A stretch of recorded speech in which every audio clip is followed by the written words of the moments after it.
Bismillahirrahmanirrahim. Alhamdulillahirabbil alamin. Wassalatu wassalamu ala asrofil anbiya'i wal mursalin wa ala alihi wa sahbihi ajmain. Amma ba'du. Sebagai hamba Allah yang beriman, marilah kita panjatkan puji dan syukur atas kehadirat Allah Subhanahu wa taala yang telah memberikan iman lahir dan batin serta kekuatan kesehatan kepada kita semua. Salawat serta salam tidak lupa kita kirimkan kepada junjungan kita Nabi Allah Muhammad SAW yang telah mengantarkan umat manusia dari peradaban hidup yang jahiliyah menuju peradaban yang modern yang penuh dengan kemajuan ilmu pengetahuan dan teknologi seperti yang kita rasakan pada saat ini. Semoga kita termasuk hambanya yang taat yang berhak mendapatkan syafaatnya di hari akhir kelak. Amin amin ya rabbal alamin. Perkenalkan, saya Muhammad Cikal Bening Insani dari kelas ilmu perpustakaan 1. Dan di video kali ini saya akan membacakan dan menjelaskan hadis arba'in yang ke-8 tentang perintah memerangi manusia yang tidak melaksanakan sholat dan mengeluarkan zakat.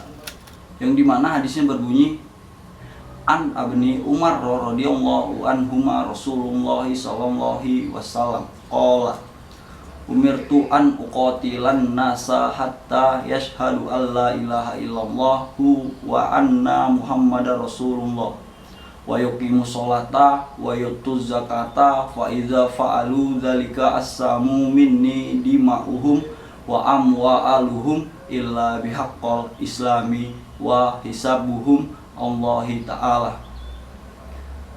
Dan terjemahan dari hadis ini adalah sebagai berikut. Dari Ibnu Umar radhiyallahu anhu, sesungguhnya Rasulullah telah bersabda, aku diperintahkan untuk memerangi manusia sampai ia mengucapkan la ilaha illallah, menegakkan sholat dan mengeluarkan zakat.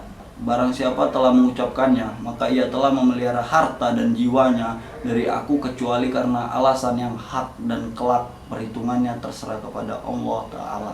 Dan penjelasannya adalah hadis ini amat berharga dan termaksud salah satu prinsip Islam. Hadis yang semakna juga diriwayatkan oleh Anas. Rasulullah bersabda, sampai mereka bersaksi bahwa tidak ada Tuhan selain Allah dan Muhammad adalah hamba dan Rasulnya, menghadap kepada kiblat kita, memakan sembelihan kita, dan melaksanakan sholat kita. Jika mereka melakukan hal itu, maka darah mereka dan harta mereka haram kita sentuh kecuali karena hak. Bagi mereka hak sebagaimana yang diperoleh kaum muslim, dan mereka memikul kewajiban sebagaimana yang menjadi kewajiban kaum muslimin. Dalam Sahih Muslim dari Abu Hurairah disebutkan sabda beliau, sampai mereka bersaksi tidak ada Tuhan kecuali Allah dan beriman kepadaku dan apa yang aku bawa. Hal ini sesuai dengan kandungan hadis riwayat dari Umar di atas. Tentang maksud hadis ini para ulama mengartikannya berdasarkan sejarah, yaitu tatkala Rasulullah wafat dan Abu Bakar As-Siddiq diangkat sebagai khalifah untuk menggantikannya, sebagian dari orang Arab menjadi kafir.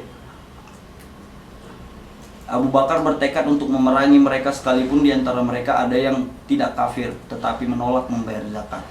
Abu Bakar lalu mengemukakan alasan perbuatannya itu, tetapi Umar berkata kepadanya, bagaimana engkau akan memerangi manusia sedangkan mereka mengucapkan la ilaha illallah dan Rasulullah bersabda, aku diperintahkan untuk memerangi manusia sampai ia mengucapkan la ilaha illallah dan kelak perhitungannya terserah kepada Allah Ta'ala.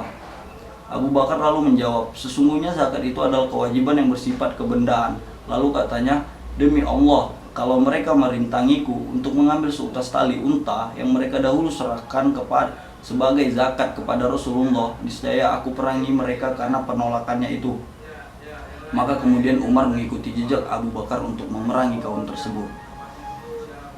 Kalimat aku diperintahkan untuk memerangi manusia sampai ia mengucapkan la ilaha illallah dan barang siapa telah mengucapkannya maka ia telah memelihara harta dan jiwanya dari aku kecuali karena alasan yang hak dan kelak perhitungannya terserah kepada Allah. Katabi dan lain-lain berkata, yang dimaksud oleh hadis ini ialah kaum penyembah berhala dan kaum musyrik Arab serta orang yang tidak beriman, bukan golongan ahli kitab, dan mereka yang mengakui keesaan Allah. Untuk terpeliharanya orang-orang semacam itu tidak cukup dengan mengucapkan la ilaha illallah saja, karena sebelumnya mereka sudah mengatakan kalimat tersebut semasa masih sebagai orang kafir, dan hal itu sudah menjadi keimanannya.